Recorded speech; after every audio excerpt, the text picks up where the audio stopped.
Ada masalah sikit dalam kami punya permohonan tu, ada masalah daripada maklumat peribadi lah. Dan sekarang pun prosedur mahkamah tengah berjalan. Jadi saya pun hormati apa keputusan mahkamah. Sekarang ni kita tunggu juga. Oh, tangguh lah.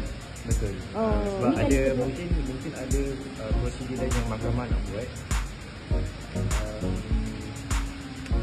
Saya tak boleh nak ulas lebih rinci lah, sebabnya saya hormati prosedur mahkamah. Yang salah borang tu daripada pihak Asam Marisa ke macam mana? Ya, betul.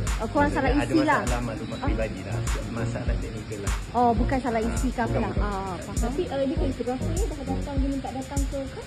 Baru kali pertama. Borang tu dihantar bila yang sekarang? Dah lama dah saya hantar serahkan pada peguam saya. Kemudian peguam saya pun baru maklumkan yang kami perlu hadir ke mahkamah lah. Hari ni untuk menyelesaikan pendaftaran perkahwinan.